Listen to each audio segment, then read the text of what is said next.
So I thought I would show our crazy fermentation project. um, I will start with our beautiful kimchi, which is a Korean Napa cabbage fermented with some fish sauce and also some ginger and garlic, and it smells incredible. It's also really very active. It has so many bubbles. I have to burp it all the time, like every hour. Here are just regular vegetables, pickled. Hopefully they'll be pickled at some point. But what I'm doing with this is that I'm lacto-fermenting it, which means that you can do this with any vegetable. It's a way of preserving it, and it's also a way to make the minerals and vitamins more available to your body through the process of lacto-fermentation. So it's important that everything is really kind of covered by this brine, which is basically just 2% salt and water.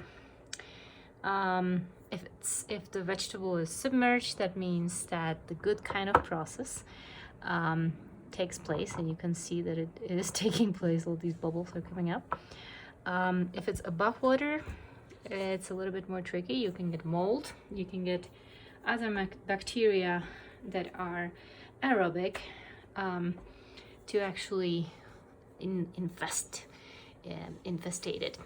So here we have a Russian or Ukrainian kvass made of red beets.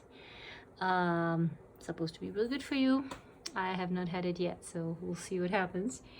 And here is, since we don't drink dairy, this is actually oats, rolled oats that I'm just soaking. And I'm gonna mix it really well. Then I'm gonna cook it a little bit. And I'm gonna put this lovely culture, yogurt culture into it. And it's gonna become a yogurt just like it has in this batch. This is not fermentation, but I put it here anyway. It's just sprouting mungo beans.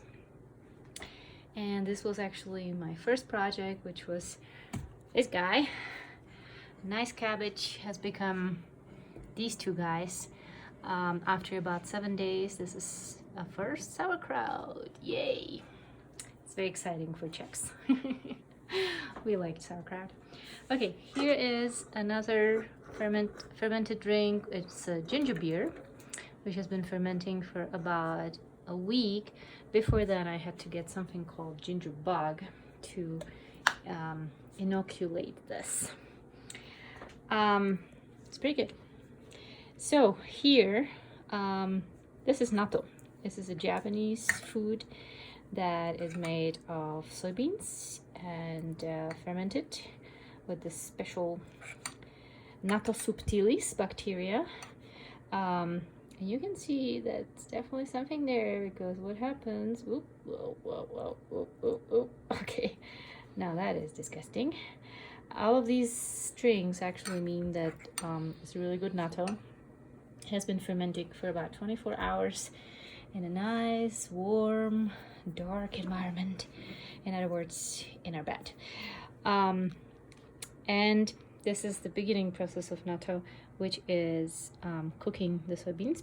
So this is for the next batch. And there's some more natto here. Okay, here is my pride kombucha. First we have to start with the SCOBY, which is a symbiotic culture of yeast and bacteria. It's an acronym. And this is SCOBY number 2. This is the original SCOBY number 1, which is already brewing another batch, and will be done in 4 days. So I'm gonna cover it up because you're supposed to not disturb it. It likes its peace and quiet. And this is the first batch. So after fermenting it for 7 days in the big